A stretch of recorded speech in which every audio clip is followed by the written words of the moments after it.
All right, folks, coming up on Roland Martin Unfiltered for Wednesday, February 13th, 2019. Drama in the case of Lieutenant Governor Justin Fairfax of Virginia. Of course, the DA there in Suffolk County in Boston, he has said that he is willing to pursue the case against Fairfax if Dr. Vanessa Tyson actually files a complaint. We'll tell you the details of that particular story. Also, Tyson spoke at Stanford about the need to believe all victims of sexual assault, not just the rich, those who are white and educated. We have it for you. Also, Congresswoman Ilhan Omar of Minnesota, a Muslim woman, has been subject to savage attacks from Donald Trump, Mike Pence, and the right-wing media for a tweet they call anti-Semitic. Now, she apologized that the Democrats came down on her, but that is not enough for Republican hypocrites. Steve King, how about Donald Trump? Linda Sarsour of the Women's March, she will join us. Meanwhile, Congressman Omar just crushed a Republican foreign policy advisor at a congressional hearing. This is the big reason they're attacking her, but also don't expect mainstream media to focus on this. They'll focus on her tweets. Also, we have an update on the missing Columbus, Ohio activist Amber Evans. And also, folks, right-wing media are trying to fact-check California Senator Kamala Harris for saying she listened to Tupac and Biggie while smoking weed during college. Well, that's actually not what she said. It's amazing what happens when you actively listen. Also, the NAACP image nominations are out, and we will announce those and tell you who came away some of the big winners. It's time to bring the funk on Roland Martin Unfiltered. Let's go. He's got it. Whatever the biz, he's on it. Whatever it is, he's got the scoop, the fact, the find. And when it breaks, he's right on time and it's rolling. Best believe he's knowing. Putting it down from sports to news to politics. With entertainment just for kicks, he's rolling. It's on go, y'all. It's Roland Martin, yeah. Rolling with Roland now. He's funk, he's fresh, he's real, the best, you know he's Roland Martin now.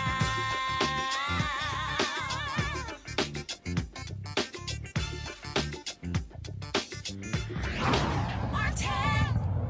All right, folks, the latest involving Lieutenant Governor Justin Fairfax of Virginia. Now, you'll recall he's been accused by two women of sexual assault.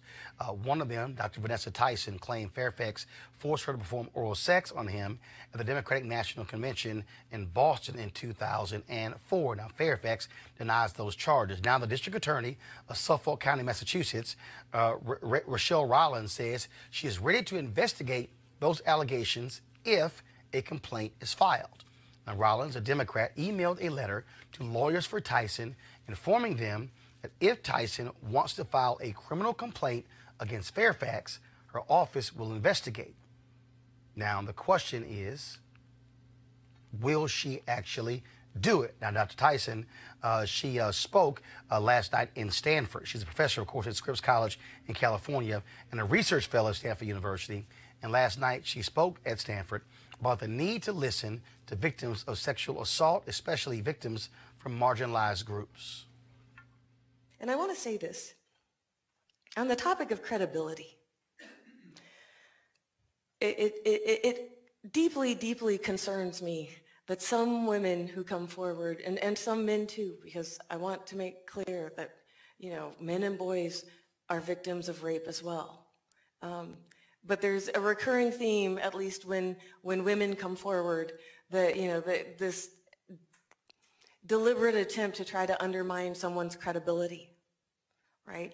And also a prioritization or a privileging of women who might come from a higher socioeconomic status. They might come from, you know, maybe a dominant group such as white people. They may come, you know, they may be highly educated. That seems to be a source of credibility from my vantage point. But this is credibility that I think we need to get away from and move away from. because every woman matters. Every survivor matters. All right, let's discuss this with our panel, Dr. Julianne Malveaux, economist, president emerita of Bennett College, Joseph Williams, senior news editor, U.S. News and World Report, Sue Zoldak, founder of the Zoldak Agency. So here's first and foremost. So here you have a district attorney who's saying, if you file a complaint, I'll investigate. So far, Tyson, they've not said they wanted to file a complaint. October 2017, she goes to the Washington Post, not to the district attorney. Washington Post chooses not to run a story. A whole year goes by. Ralph Northam, blackface, comes out, and all of a sudden, she sends a private note to a friend. That note is leaked to a website run by conservatives who ran the Northam blackface photo. So the question is, if you want justice, would you not go to the DA and file a criminal complaint as opposed to say he should resign, or say I'll testify at an impeachment hearing? You know, Roland, I am so profoundly conflicted about this for any number of reasons. You have a credible black woman who is accusing an extraordinary young black man of sexual assault. This has come out in an uncanny time, And so I usually say believe the woman, but I posted something on my Facebook page. I said, no, don't believe the woman. Let's have an investigation. Bob Johnson offered to spend $150,000 doing an investigation. He's publicized that. She said no, she wants to have some kind of impeachment hearing. But here's the problem for me with that, Joseph. You have a process right now. You have a district attorney who is responsible for investigating. That doesn't require the Virginia Democrats to launch an impeachment hearing. It doesn't require anything else. If the complaint is filed, she says, I will investigate. If you want an investigation, now here's a piece. Fairfax can't call on the DA to do it. It has to be a complaint from Tyson. That's exactly well, he's calling the FBI. The reality is they have no jurisdiction. So if you say, believe me, and I'm credible, why not take the DA up? Well, and that's I guess that's part of the problem, is that we have a real disconnect between what she says she wants, which is justice, and what's actually happening. And it's a really tricky issue if you're Justin Fairfax or any other African American man, if you want to go that route, because it's, you know, the whole process speaks to the worst tropes about black men as sexual predators, but also to African American women as hypersexual or people who aren't normally considered victims, as the doctor said. And it seems like you would want to go and clean everything up, having nonpartisan, impartial investigation to try to get down to the root of the facts. But you only have two people who were in that room who actually know what happened. So I'll bring in the Meredith Watson case. Same thing. Happens in North Carolina. She sends a letter. Her lawyer sends a letter to Fairfax lawyers. If you resign by this time, we won't go public. Then they go public. They've since released statements saying, oh, we have corroborating information, the people who she told, we have Facebook's messages, we will testify in front of an impeachment hearing. But same thing.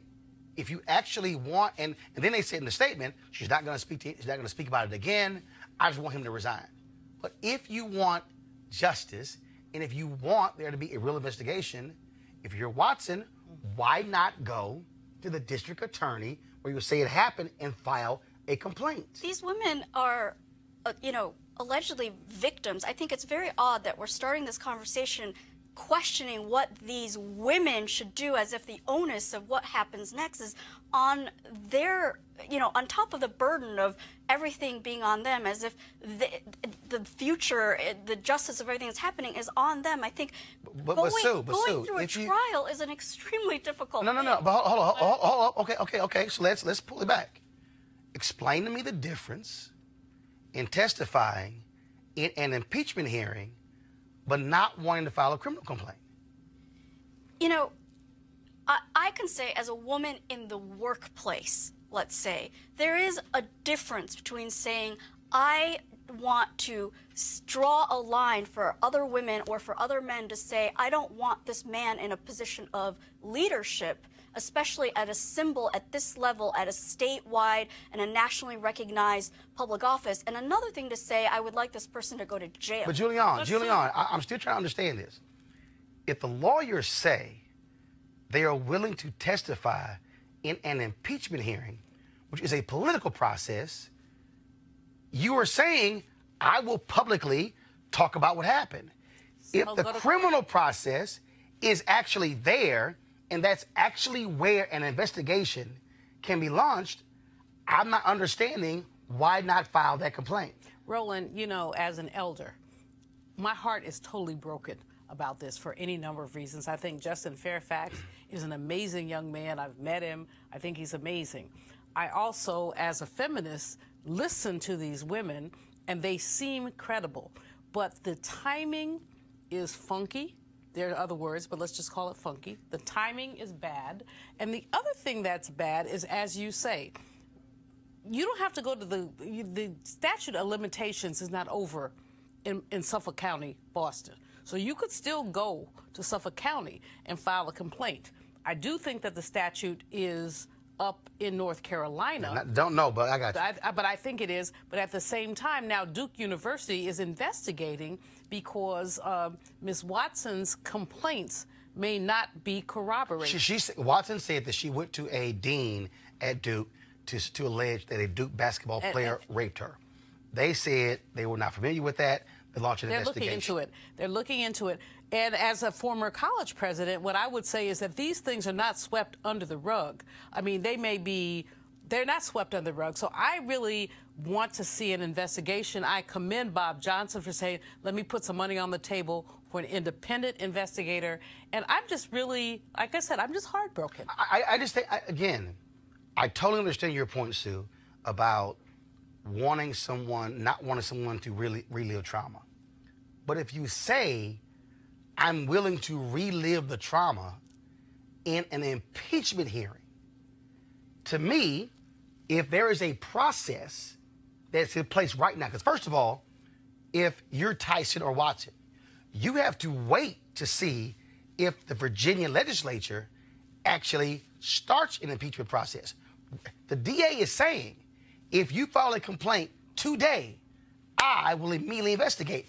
That doesn't require waiting on Virginia. It doesn't require hearing from the FBI or Fairfax. It means it can start now. An impeachment process takes that person out of public life. That may be, I can see how... Takes who out?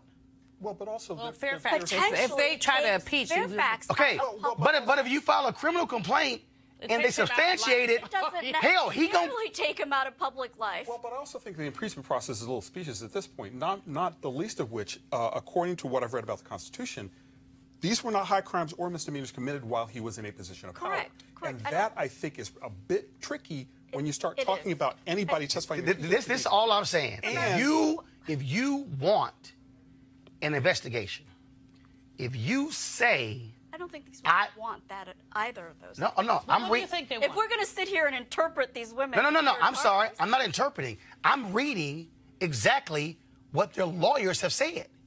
Well, and also... The lawyer from Meredith Watson released a statement where she said, my client and Tyson are prepared to testify at an impeachment hearing. And what I'm saying is, if you are willing to testify at an impeachment hearing, why would you not file a criminal complaint? Roland, you know, the other thing about I hate to do this because I know my feminist friends are gonna beat me up, but there's this thing called a bad hookup. You know, there's just a thing called I am really trying to struggle with two very divergent stories. They both were in the same room. He says consensual sex. They say non-consensual sex. It's been what, at least 15 years. Yeah, 2000, summer 2004. Where they both have come forward. And while I don't want to dismiss any woman, I also don't want to dismiss any man. Right. I'm not, here's the deal. I'm not dismissing her or him. What I am saying that if an allegation is alleged and you say, this happened to me and I want justice, if the statute of limitations hasn't run out and a DA is saying, I am ready to investigate. That means if you're Dr. Tyson, you don't have to wait on anybody. Now, what it does, though, means that you are now in a criminal proceeding, meaning every statement you now make, every statement you now give has to be completely truthful.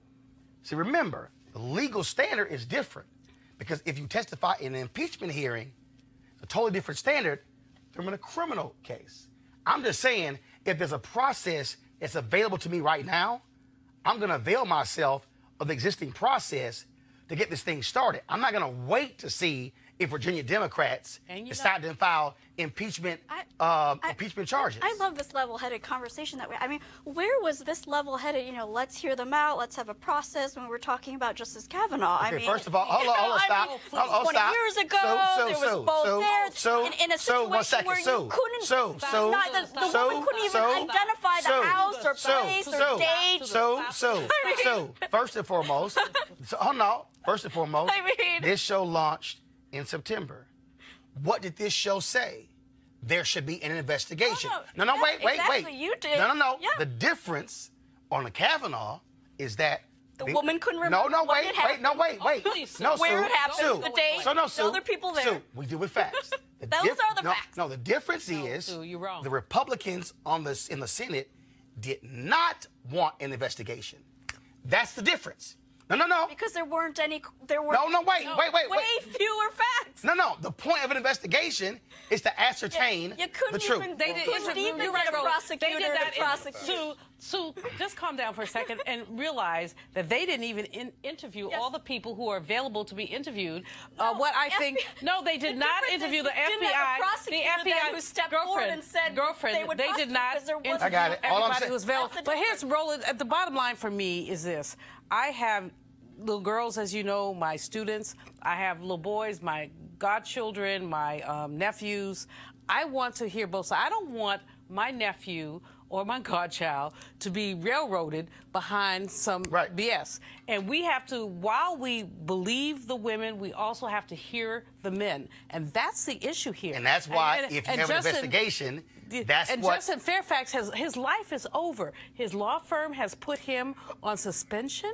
I mean, and, you know, his life, and he was a rising star. I'm not saying he's perfect, and I don't know what happened. I wasn't there. But what I do know is that this is problematic, and we have to listen to both sides. It's very simple. You have an investigation. The question then becomes, who does the investigation? For a week, I have been saying on this show, is it going to be Boston? Is it going to be North Carolina? Is it going to be the FBI? The FBI actually doesn't have jurisdiction. Statute of limitations, if they run out of North Carolina, run out. Here you have a district attorney in Suffolk County saying, if a complaint is filed, I'm ready to investigate. The question now is, will Dr. Tyson and her lawyers file that complaint? And if they don't file that complaint, you have to ask why. And then you have Bob Johnson, who said... Well, but that's here's the deal. The reason Bob's offer is irrelevant to me is because he's saying independent investigation. The DA can do an independent investigation. The DA has all of the mechanisms in place. A law firm doing something independent, I don't have to cooperate with you. Okay. But if the DA subpoenas me, I gotta talk to you. That's why I'm saying that this is the process that is sitting right before us. The question is, will they actually file the complaint? And all I'm saying is, if they don't file the complaint, but they say, I will testify in an impeachment hearing, it raises a lot of other questions because I'm willing to testify over here, but not over here. Yeah. Why? So we'll see exactly what happens. Let's talk about what happened in Miami, folks. 4 former Miami firefighters are facing criminal charges for defacing the family photographs of a fellow firefighter. There was a noose placed near the photos, but they're not being charged for that, as the Miami-Dade State's Attorney's Office cannot nail down who placed the noose. And the 4 have already lost their jobs over the incident in 2017, will be charged with criminal mischief. Lieutenant Robert Webster discovered a hangman's noose and sexual images drawn on his family photos. Joining us right now is the head of the NAACP, Ruben Roberts, the president of Miami-Dade NAACP. Ruben, when we talk about this case here, the firefighters lost their job. What do you make of, again, these attacks on this firefighter and this news? Well, I think it's a very tragic event.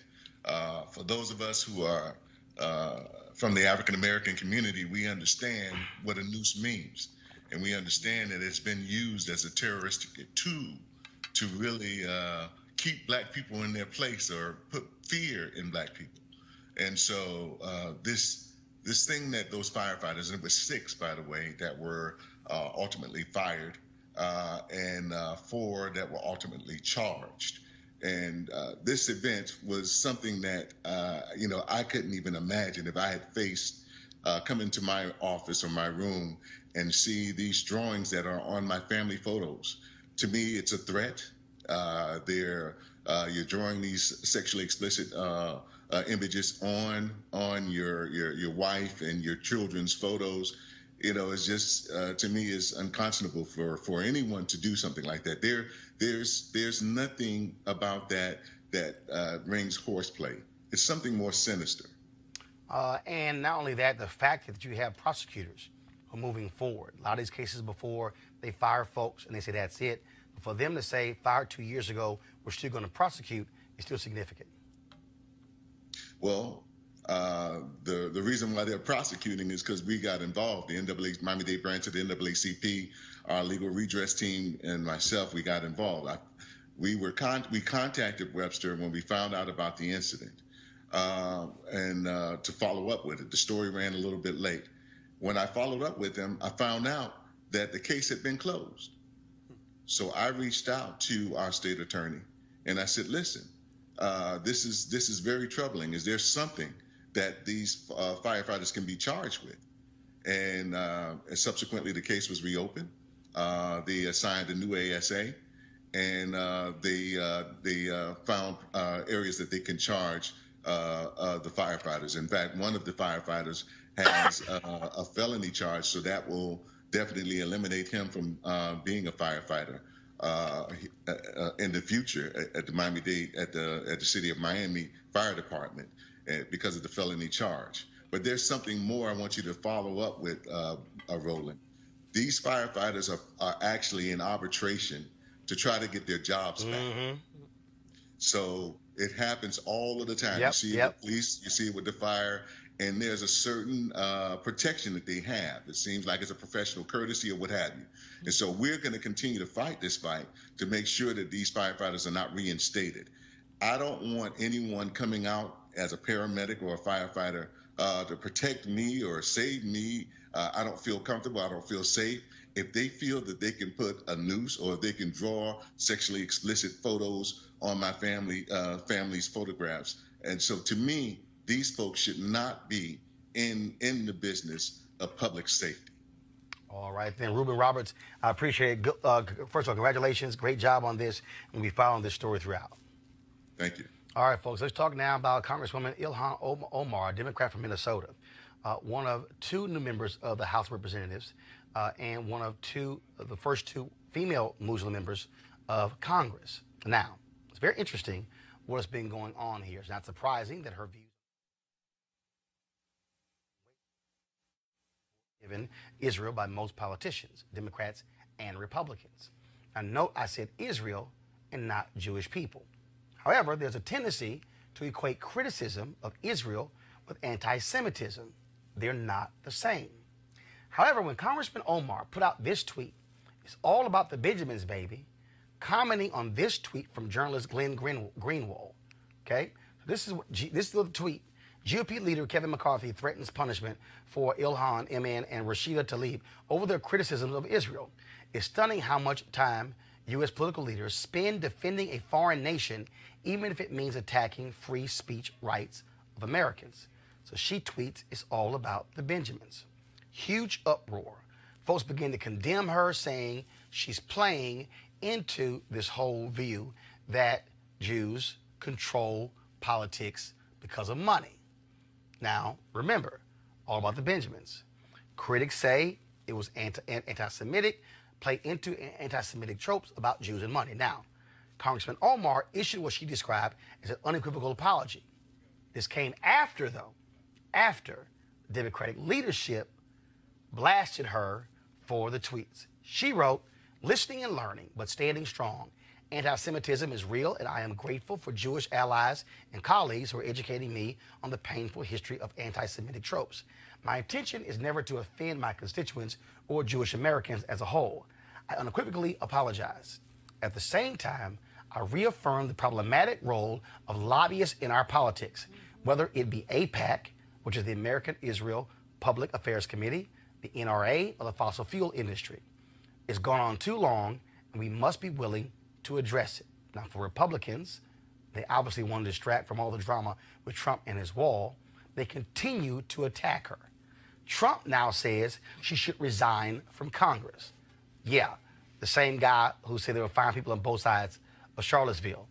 The white supremacists have screamed at the rally, "Jews will not replace us." And Mercedes Schlapp of the White House Communications Shop had trouble explaining Trump's position on CNN.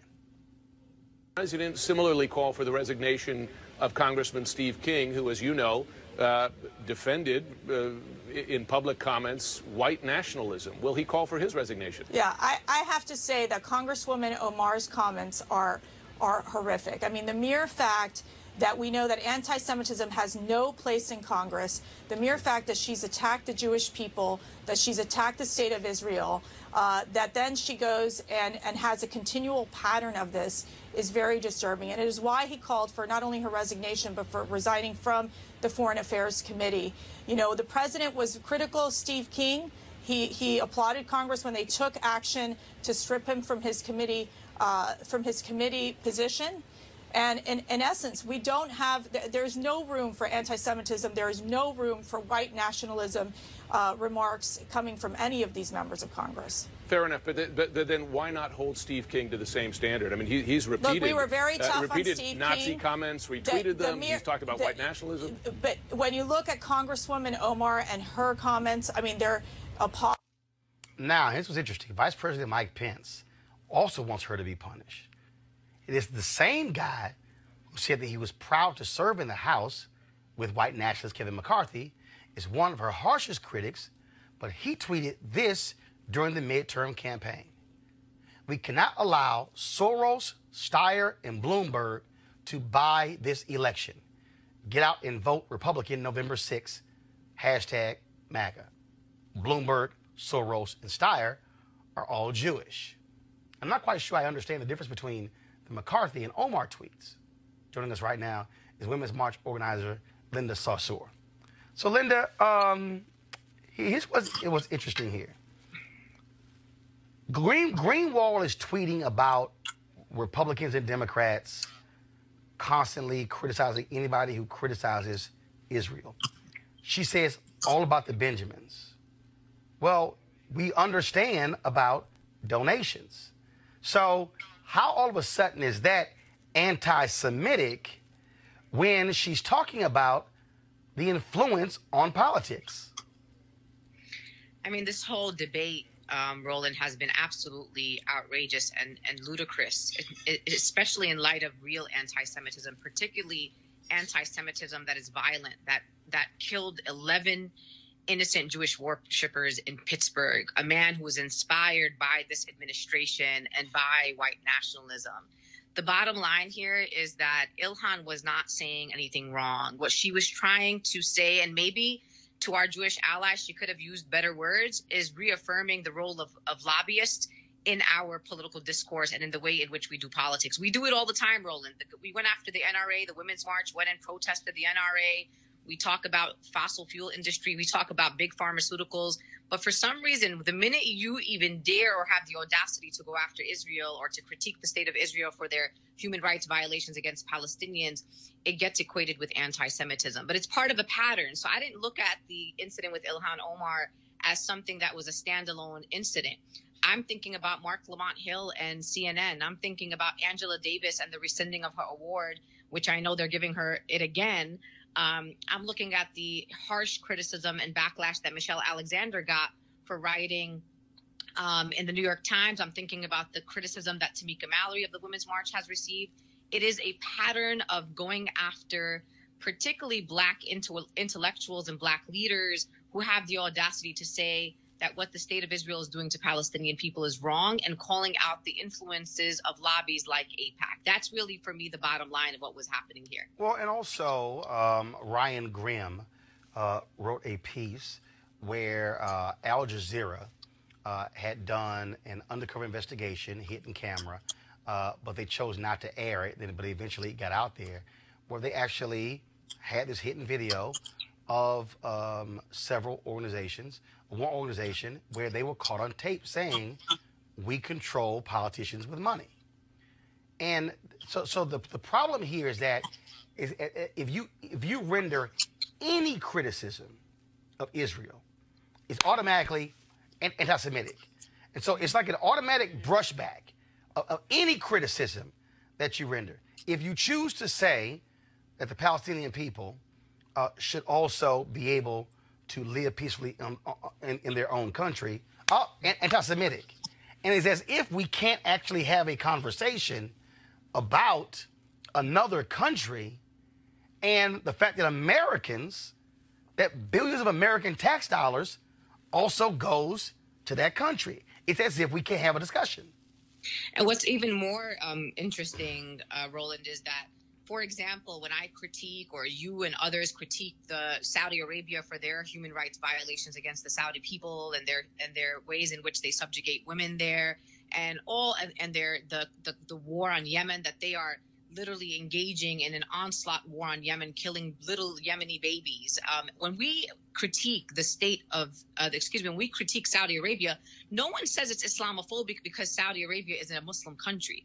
And what's actually anti-Semitic is trying to equate the entire Jewish people in the world with Israel. Not all Jewish people are Zionists. Not all Jewish people are pro-Israel. Like, the Jewish people are diverse. They are Black, they are white, they are Eastern European, there are converts to Judaism. There's Arab Jews, many of whom lived with the Palestinian people and coexisted there for hundreds of years. So this idea that Israel is synonymous with the Jewish people in of itself is anti-Semitic, and no one calls that out. And what I know about Ilhan Omar, and I know her personally, is she is a woman who came out of war. She came here to the United States as a refugee. She moved up the ranks as a Black refugee and became a member of Congress. And today, Roland, she was back to work. She was holding Elliot Abrams accountable for war crimes. She was holding him accountable to the war crimes that have been committed in Central America in places like Guatemala. She is not fazed by this. The real problem here is they already were outraged that a Black Muslim woman, refugee from Somalia, found herself on the Foreign Relations Committee. And they do not want women or anyone who's critical of the state of Israel on that committee. She has specifically critiqued Saudi Arabia and has talked about the largest arms deals and our complicity in the war in Yemen. And the Saudi government has went after her. She is unbossed, and we have to give her grace. I mean, I'm watching people today defending a tweet that came out of the Israeli government about war on Iran, and people saying, well, no, there was a bad translation. I don't think that that's what they meant. If you have the opportunity to defend a war criminal like Netanyahu, but you can't find the same grace for a Black Muslim congresswoman who could have used better words, that is absolutely hypocritical. And for me personally, I stand unequivocally with Ilhan. I know her heart, and we need to stand with her as a woman of color in Congress. All right, letting this all soar. We surely appreciate it. Thanks a lot. Thank you. So we'll go to my panel on this. Again, just real simple. Sue, why can't we criticize Israel? No, I agree with you on the point that this is a teaching moment where we should explain to people the difference between being able to talk about foreign policy and two countries, whether their name happens to be Israel or any other, Saudi Arabia or any other country, and the actual definition of being anti-Semitic. I think we all need to do better in explaining to everyone, our kids, the public, whoever, that there is a difference between those two conversations, and they are not one and the same activity or the same conversation. Julianne, isn't she getting criticized? Let's just be honest, because she's a Muslim. Exactly. If she was not Muslim, you would not have level of criticism against her. Well, there are three levels of this, Roland. First of all, because she's Muslim, that's really important. Secondly, because in this country, any criticism of Israel is seen as anti-Semitic. As Linda Sarsour said, Angela Davis, Mark Lamont Hill, we can call the roll. If you criticize the fact that there is an occupation of Palestinians whose human rights are being violated, but if you say that, and somebody gonna call me and say I'm anti-Semitic, no, I'm not. I love my Jewish brothers and sisters, but Jewish and Israel are not the same thing, and we've got to really deal with that. And the third thing is the attack on black public figures and black intellectuals around this issue, and it really is about creating some space. Again, Angela Davis, Tamika Mallory, we call the roll. And so we have to stand up for them and say it's really possible to be a human rights advocate and also to have challenges with what Netanyahu is doing in Israel. We have to say that. And people cannot be thrown under the bus just because they say that. And therein lies the problem. Joseph, we want to talk about, again, when you talk about the reality with Israel, we have to deal with historically, we discussed it on this show. Israel sold arms to the racist apartheid regime in South Africa. Those are facts. Yeah, absolutely. I mean, and I think that also this runs along a continuum, right? I mean, black woman, Muslim, Israel has done some things that and I guess when I'm talking about the continuum, I mean like the liberal wing of the Democratic Party or the establishment wing of the Democratic Party almost is just as much involved in this or invested in defense of Israel as the Republicans are. And it was really interesting to hear Mercedes Slapp say that there is no room for anti-Semitism. But it's not anti-Semitism. Well, I mean, number one, and number two, Steve King, for real? I mean, you know, there's plenty of room in the Republican Party for this. There isn't so much in the Democratic Party, and I think that's one of the things that's been asymmetrical about this whole discussion. The other thing, really, is that people have not surrounded people like Ilhan. They've not surrounded the Congresswoman with support. What truly irritates me is that the Democratic powers that be would smack this woman down for a comment without asking for other kinds of resignation. I love Nancy Pelosi, homegirl, all that. She wrong on this. That was called trying to quickly end this to become controversy. But let me pull this up. So go to my computer, my iPad, Henry. So Manu Raju, CNN, tweeted this: Representative Ilhan Omar in no mood to talk about her controversies this week. First, she said no, thank you, when asked to comment on Trump saying she should resign. Second time I saw her, she yelled, "Are you serious?" when I tried to question her. Now, others have said she wasn't yelling. But again, when you put this out, that she yelled, she snapped. And a black woman. She snapped. And she said, I've already addressed it. And she's moving on. But again, this is sort of, you know, what they focus on, as opposed to also what she actually does. And so this happened today. Elliot Abrams, of course, the man who was convicted to lying to Congress in the Iran-Contra scandal, has been appointed to a new position. Now, today, Congressman Omar began to question him on some various issues. I'm going to play for you what took place on Capitol Hill. They're not going to be talking about when it comes to Representative Omar. Thank you. Ms. Omar. Thank you, Chairman. Thank you all for being here, and thank you for your testimonies. Mr. Adams, in 1991, you pleaded guilty to 2 counts of withholding information from Congress regarding your involvement in the Iran-Contra affair, for which you were later pardoned by President George H.W. Bush. I fail to understand why members of this committee or the American people should find any testimony that you give today to be truthful. If I can respond to that. It wasn't a question. That was not a question. That was I reserve the right to my time. It is not right. That was not a question. Committee can attack on February 8th, who is not permitted to reply. That was not a question. Thank you for your participation. On February 8th, 1982, you testified before the Senate Foreign Relations Committee about U.S. policy in El Salvador. In that hearing, you dismissed as communist propaganda report about the massacre of El Mozote, in which more than 800 civilians, including children as young as 2 years old, were brutally murdered by U.S.-trained troops. During that massacre, some of those troops bragged about raping a 12-year-old girl before they killed them. Girls before they killed them. You later said that the U.S. policy in El Salvador was a fabulous achievement. Yes or no, do you still think so? From the day that President Duarte was elected in a free election to this day, El Salvador has been a democracy. That's a fabulous achievement. Yes or no, do you think that massacre was a fabulous achievement that happened under our watch? That is a ridiculous question, and I yes or no? No. I will Chairman, take that as a yes. I am not going to respond to that kind of personal attack, which is not a question. Yes or no, would you support an armed faction within Venezuela that engages in war crimes, crimes against humanity or genocide, if you believe they were serving U.S. interest, as you did in Guatemala, El Salvador, and Nicaragua? I am not going to respond to that question. I'm sorry. I don't think this entire line of questioning is meant to be real questions, and so I will not reply.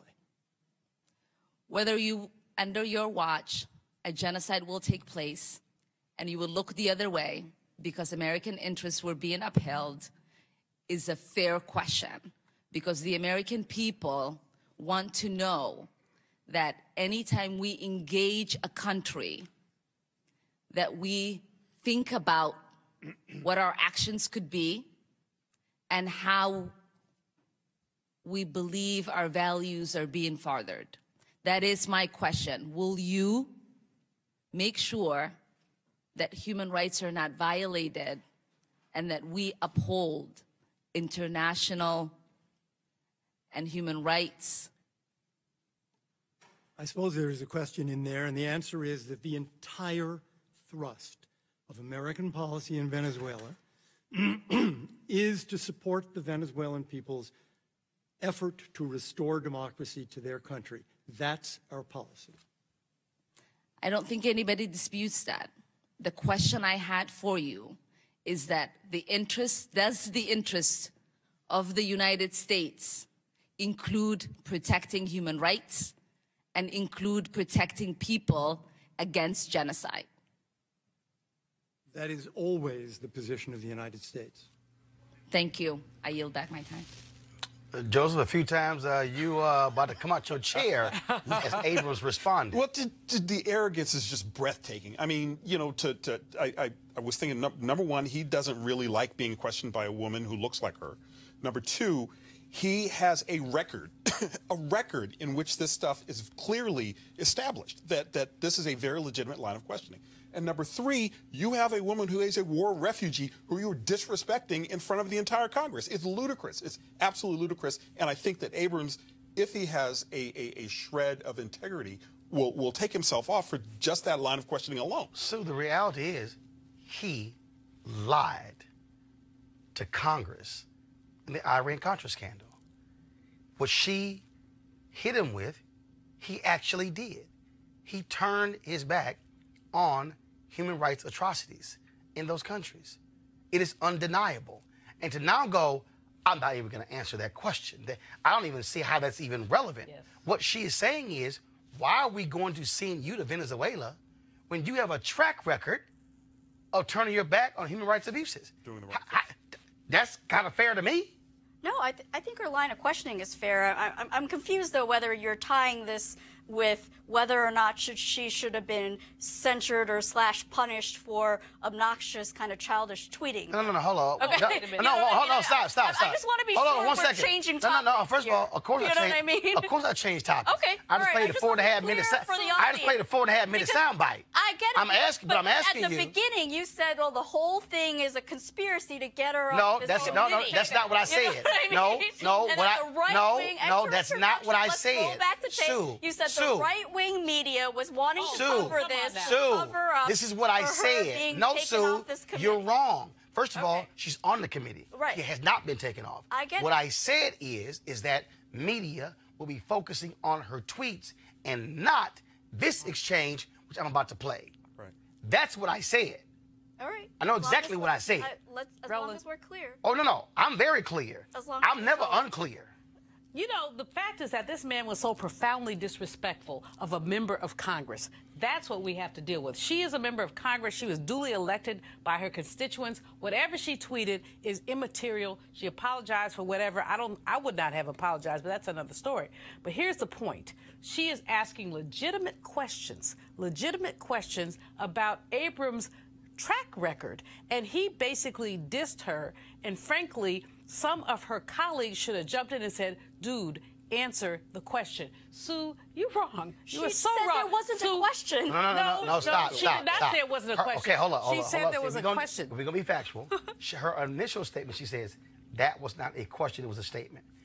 Later, she asked him specifically and said yes or no on 2 different occasions. Then she asked additional questions. Go. But Roland, the other thing is that he interrupted her and said that was not a question. She said, I haven't gotten to my question yet. That's what I'm talking about in terms of profound disrespect. It is customary in Congress for members to bloviate before they go to the question. We've seen it I don't know how many times. You make your statement, then you ask a question. He did not give her the basic respect of allowing her to ask her question. He used white male privilege to essentially attempt to eviscerate her comment, her statement, and her presence, and that's just wrong. Well, first of all, the fact that Donald Trump would even, out of all the people out here in this world, that he would decide to appoint somebody who admitted, was convicted of lying to Congress, and it required a pardon.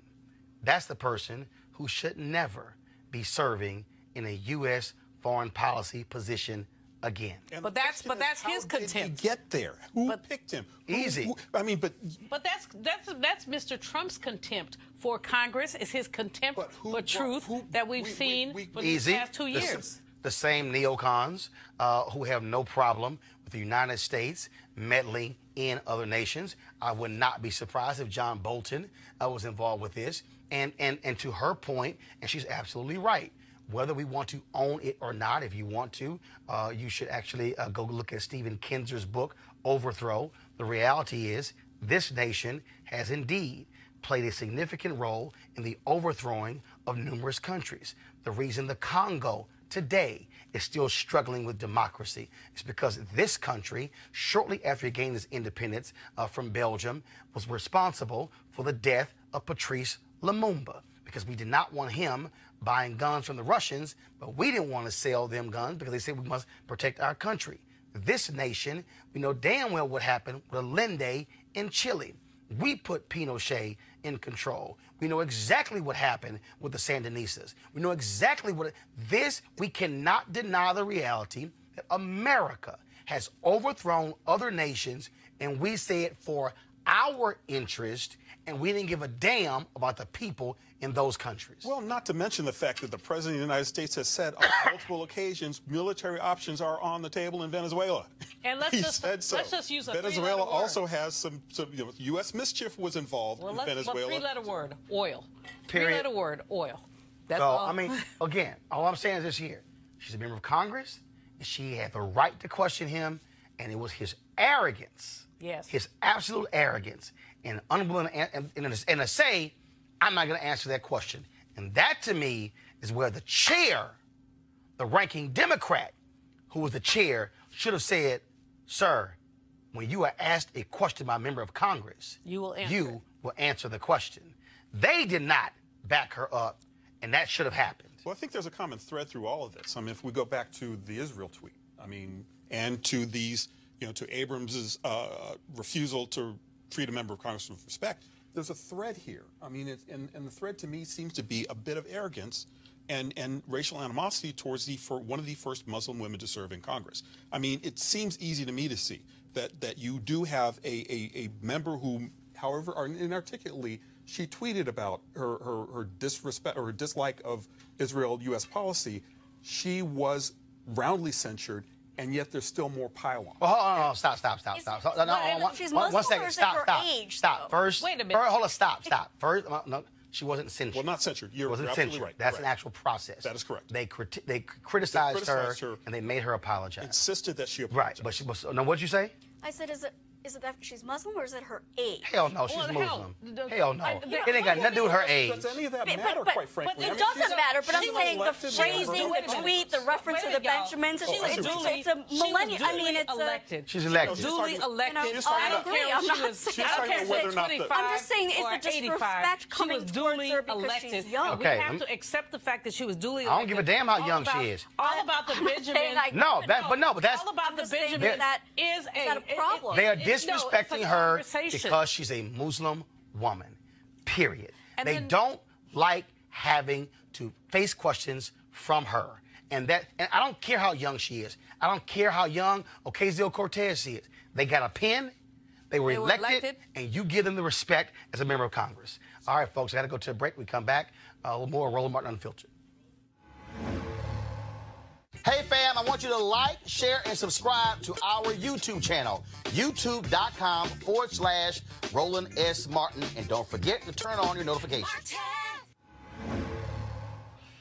All right, folks, a word for one of our partners. Are you desperate for a good night's sleep? Man, I should have done this last night because I could not go to sleep. Then listen up. Studies show lack of sleep causes stress, irritability, weight gain, and even early death. But you already know how bad it is when you don't get enough sleep. And you try sleeping pills with their annoying and potentially dangerous side effects. Maybe you wasted money on the latest miracle pillow that promises a good night's sleep, but that's all BS. If you've done all of that, here's a solution. It's convenient, inexpensive, has zero side effects. So if you want to experience deep, restful sleep, starting tonight, visit www.sleepmusic.com. Now, this weird little known trick is already helping thousands of people around the world experience better sleep, deeper rest, and happier mornings. And with a full 90-day money-back satisfaction guarantee, what have you got to lose? All you got to do is visit sleepmusic.com to see how this amazing sleep solution can help you. And just use the promo code RADIO to get $10 off. Just go to www.sleepmusic.com and use the promo code RADIO to get $10 off. And so, trust me, I'll be trying that tonight because I ain't getting much sleep last night. All right, folks. An update on the case of Amber Evans, the black female activist missing in Columbus, Ohio. Police say there's no evidence of foul play in the case of her disappearance. She's been missing now for 10 days. Folks, if you have any information about her, please call the Columbus, Ohio Police Department Missing Persons Unit at 614-645-4280. 614-645-4280. And we certainly want to find this sister. All right, folks, when the Wisconsin State Assembly went to pass their annual resolution honoring Black History Month, Colin Kaepernick's name came up. The Wisconsin Assembly Black Caucus wanted to honor, among others, Kaepernick, who was born in Milwaukee, Wisconsin. But the Republicans said, oh, no, you not. In the end, the Assembly voted on two separate resolutions, one with Kaepernick and one without. So that's petty. It's petty. Here's a guy from Wisconsin who led his team to the Super Bowl, okay? Starting quarterback. So, the flag? no. The flag, petty? I'm sorry. First of all, That's what you're saying. Well, That's what he you're didn't. saying. No, he didn't. Okay, hold on. He didn't disrespect the flag. He was kneeling in protest. That's your opinion. Protest, no, it is it's a fact. Protest. That's your He did not opinion. disrespect the flag. Disrespect is an opinion. It's not a fact. Disrespecting a flag is burning Well, a flag. guess what? okay, hold up. Let me also correct you on something. He initially was sitting. It was a former special forces military member, who said, sitting is disrespect.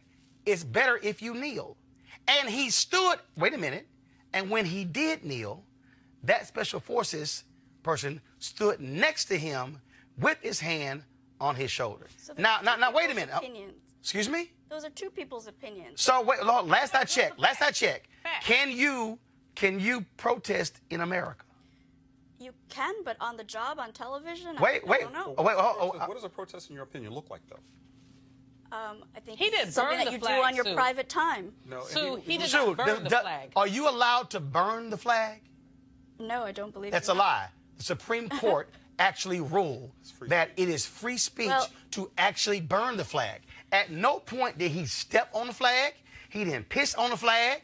He didn't trip on the flag. In fact, there was no flag. I'm not talking about whether there was a criminal offense. I'm talking about whether it's hurtful No, to people's there is no feelings, criminal offense. i.e. disrespect. I get it. Sue, guess what? It's The a United feeling. States of America is hurtful to my feelings. The fact that black men are lynched daily is hurtful to my feelings. So don't talk to me about feelings, sister. Do not talk to me about But I'm feelings. saying other people can then pass laws based on that too. So you mean tell me that and elect people So you who mean don't tell me- agree with you. So you mean tell me that- representative government, they elected people and they passed the law. So in this country and black women, and you think that's okay? It's a democratic and you think that's okay? representative That's government. So y'all Republicans are so butthurt that you won't even. You say, oh, no, we can't recognize him in a Black History Month resolution, even though he's from Wisconsin. I mean, really? Y'all feelings that hurt? And won a Super Bowl. I don't, That's the I don't same- think it has to do with feelings being hurt. I just Well, don't. you said So why? Wait, hold up. said If it's that feelings not hurt, well, why block the resolution? I just don't think he's worth recognizing.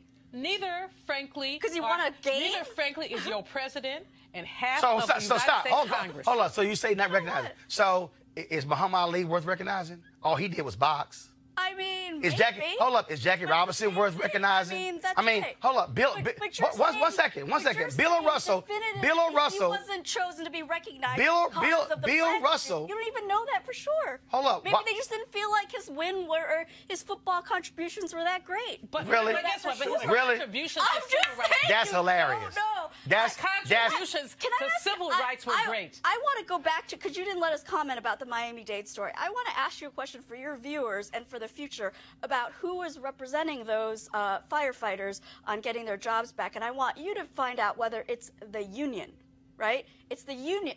You're going, oh, does it matter? Does it matter? No, hold up. It does Hold up. matter. No, what's I'm the asking- point? Script that you're not even What's- funding. what's point the point? I think your You viewers, don't want to deal with the your truth. viewers deserve to know whether the people that are trying to help the firefighters in Miami-Dade get their job back is the union representation. I just ask you that question. Hold up. You're off Are you? In hold up. unions, many states have a rule called supersedence. And Okay. what supersedence means is that a union contract rule can supersede state law. So even if a union worker is convicted of a crime, breaks a rule in a state, they can get their job back. Since you don't like that, I'm just asking. So are Republicans now going to stand with Black Lives Matter to say let's change? No, I'm not done.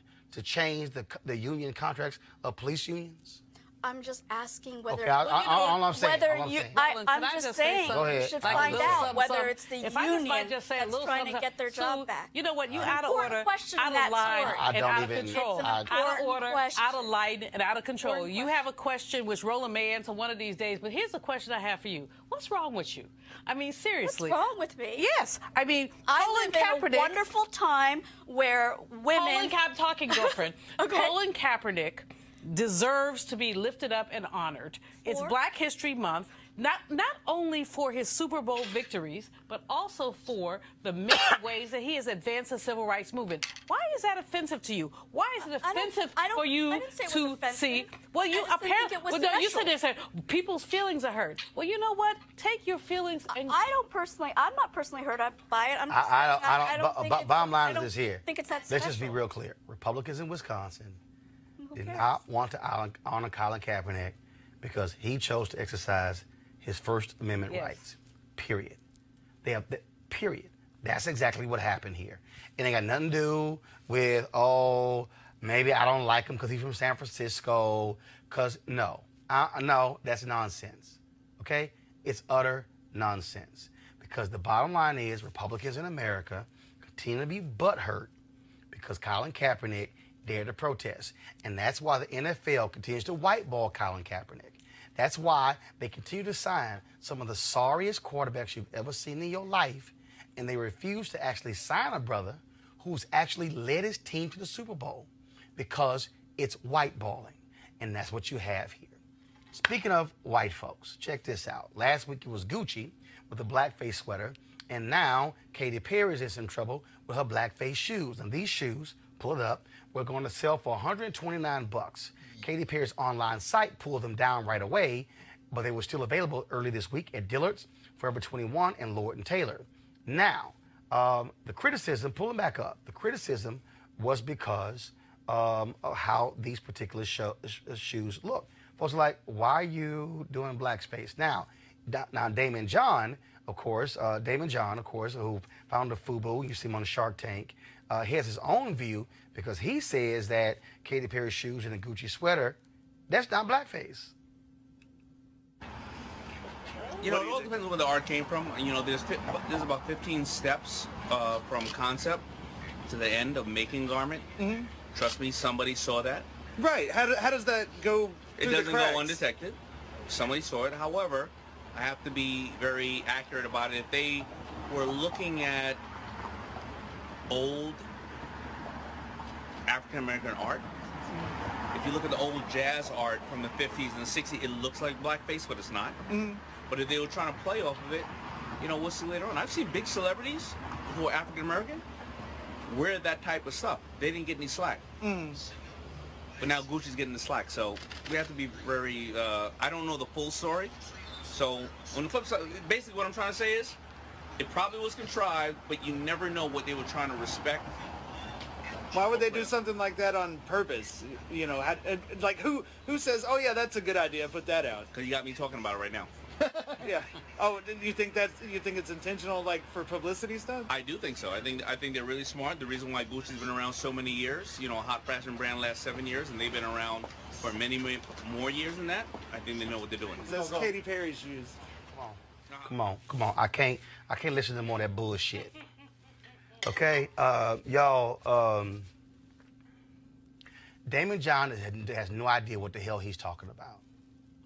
First of all, the most important phrase he said is, "I don't know all of the story." So how in the hell are you opining as to the motive behind the sweater? The Wall Street Journal did an article with this guy who owns Gucci. He said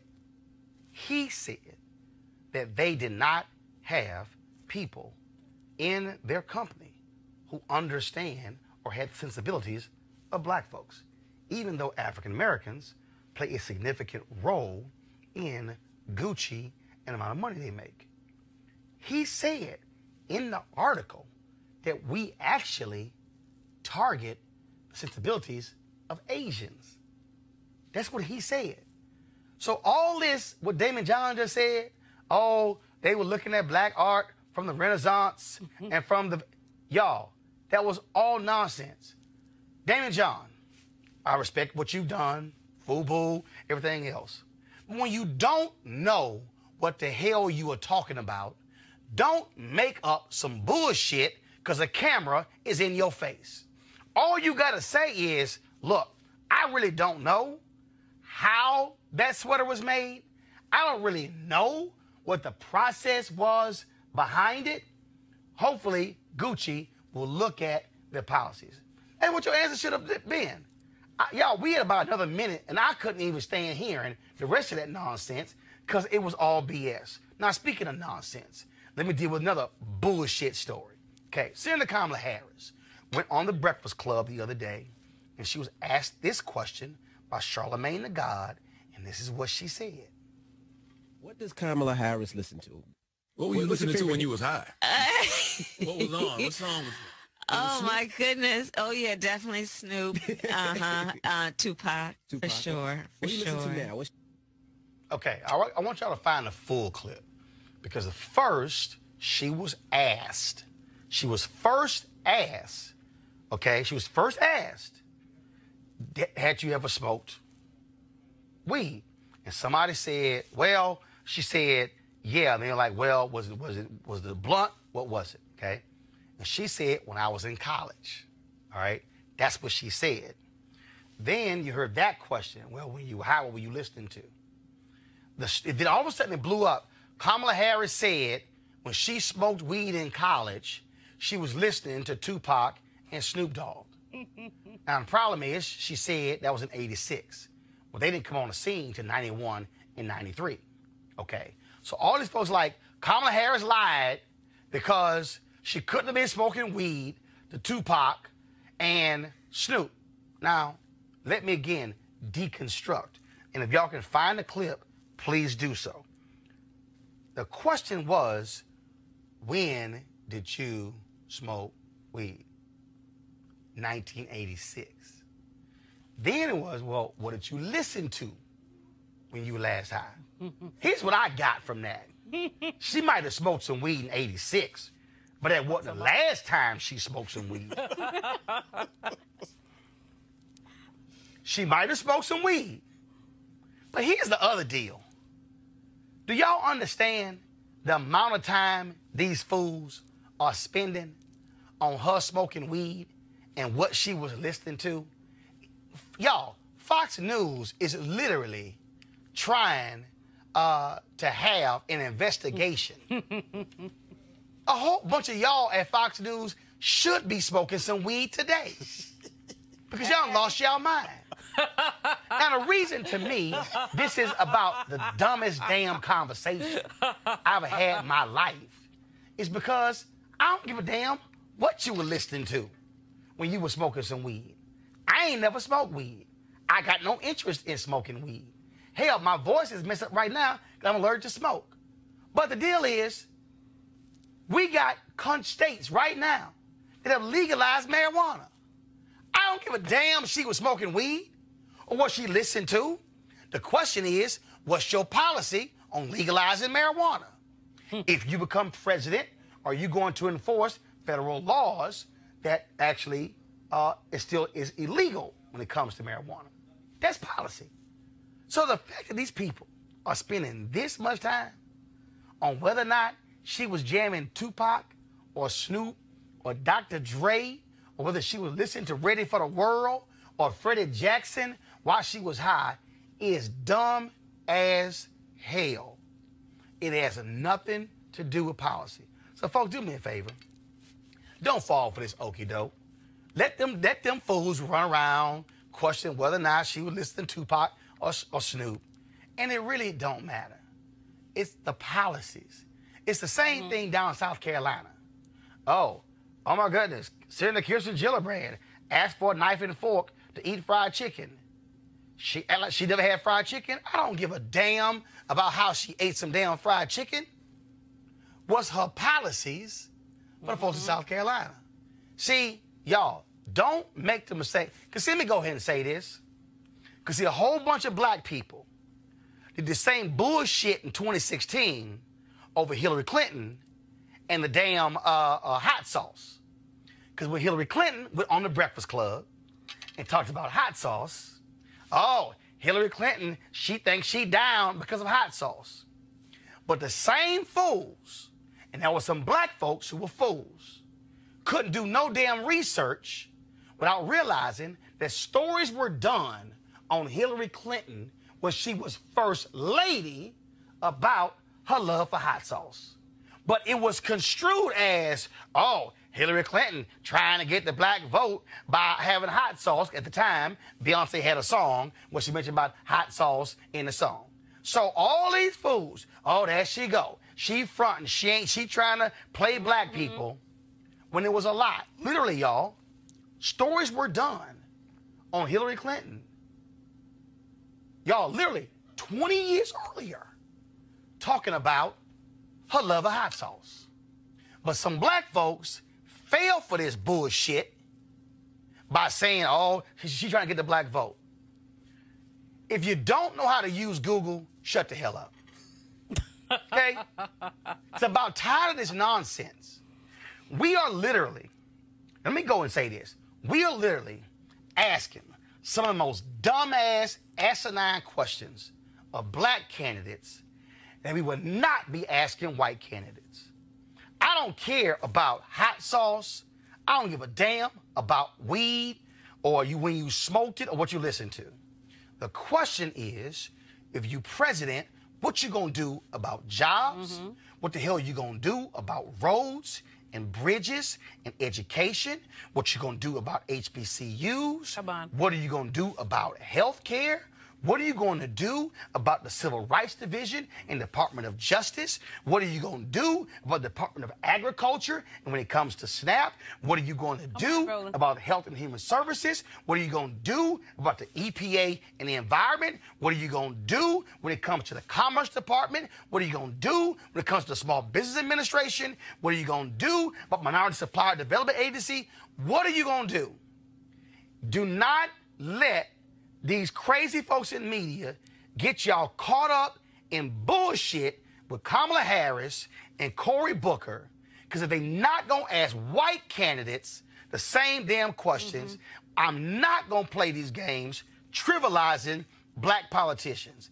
And the last thing, for all y'all folks out here who running around talking about, is she black enough? Y'all can kiss my ass too. Because I'm sick of us having this stupid conversation about, well, where you from? What's your background? I don't really know. Do you know how many of y'all were asking Eric Holder that? Where's his family from? Barbados. How many of y'all were asking Harold Belafonte that? Because his folks ain't from America. How many of y'all have been asking Sidney Poitier that? Now, we always want to sit here, oh, we love, see, we getting caught up in silly games. Well, is she African American? Is she black? What does she call herself? No, what are the policies? That's the question we should be asking. But see, not just that. What you gonna ask Sherrod Brown? What you gonna ask Elizabeth Warren? What you gonna ask Kirsten Gillibrand? What you gonna ask Biden if he runs? What you gonna ask Bernie Sanders if he runs? What are you gonna ask all of the Democratic candidates who are running about policies? Oh, and I'm not talking about just, oh, what will be your policies just for black folks? What do you mean your policies, period? What could be your policies if you're black, if you're Latino, if you're gay? What would be your policies when it comes to education, public and rural? Do not let these folks get you caught up in weed and Tupac and Snoop, and not what the real issue should be is public policy. Because right now, we got a crazy-ass man sitting at 1600 Pennsylvania Avenue who will lie to our faces. And he got people who gonna vote for him regardless of how many lies he tell and the folks he target. Now, y'all can sit here, ask these dumbass, silly questions and say, well, I'm not gonna vote. Well, I'm gonna tell you something right now. Y'all cool with 4 more years of Trump? Are you cool with the Senate confirming more and more right-wing judges who will be sitting for the federal bench for the next 30 and 40 years? Now, if y'all cool with that, knock yourself out. But I'll be damned if I'm going to sit here, spend time talking about Tupac, Snoop, weed, and where somebody smoked it. Ain't going to happen. Sue, Joseph, Julian, thanks a bunch for being here. I got to keep my damn voice.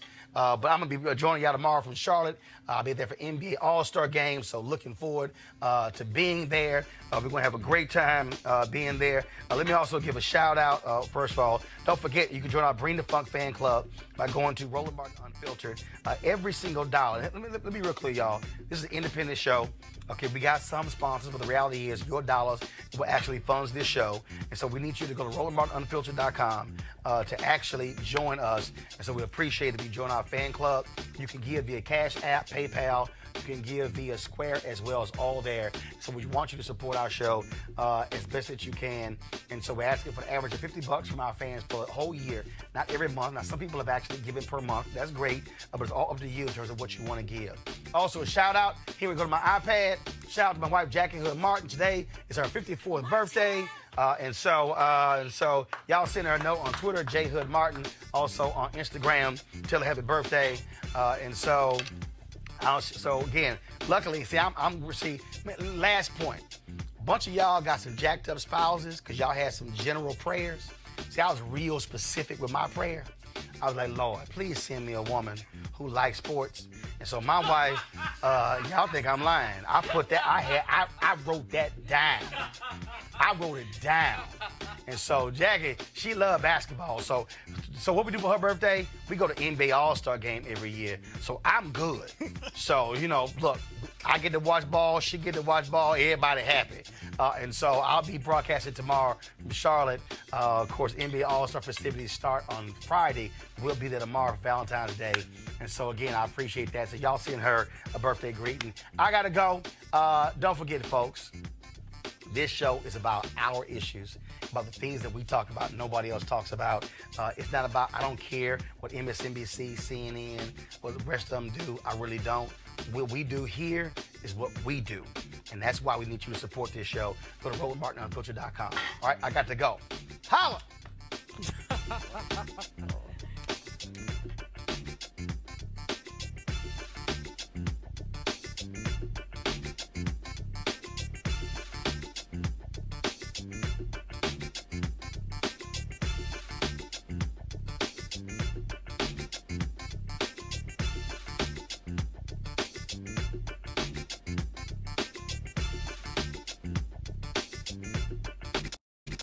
Once again, back is the incredible.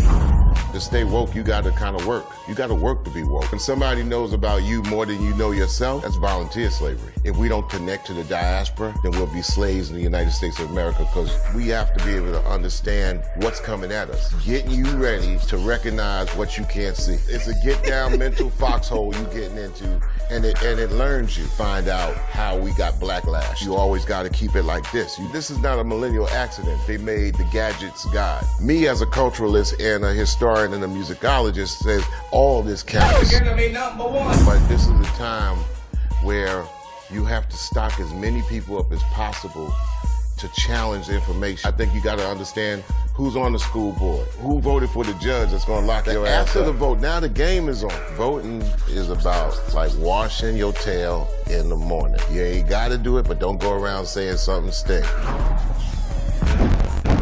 You want to check out Roland Martin Unfiltered? YouTube.com/Roland S. Martin. And subscribe to our YouTube channel. There's only one daily digital show out here that keeps it black and keep it real. It's Roland Martin Unfiltered. See that name right there? Roland Martin Unfiltered. Like, share, and subscribe to our YouTube channel. That's YouTube.com/Roland S. Martin. And don't forget to turn on your notifications so when we go live, you'll know it. You want to support Roland Martin Unfiltered?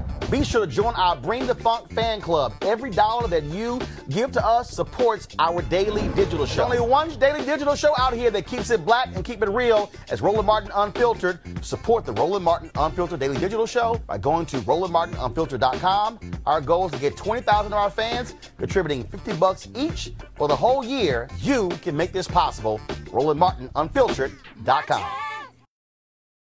Hey fam, want to check out Roland Martin Unfiltered, the blackest show on all of digital, cable, and broadcast. Check out our audio podcast.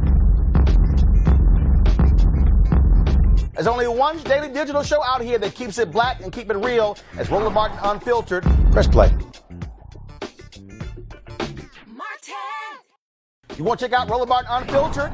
YouTube.com/Roland S. Martin. And subscribe to our YouTube channel. There's only one daily digital show out here that keeps it black and keep it real. It's Roland Martin Unfiltered. See that name right there?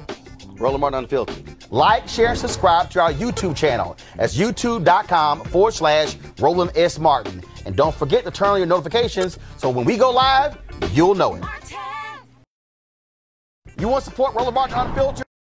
Be sure to join our Bring the Funk fan club. Every dollar that you give to us supports our daily digital show. There's only one daily digital show out here that keeps it black and keep it real. It's Roland Martin Unfiltered. Support the Roland Martin Unfiltered daily digital show by going to RolandMartinUnfiltered.com. Our goal is to get 20,000 of our fans contributing $50 each for the whole year. You can make this possible. RolandMartinUnfiltered.com.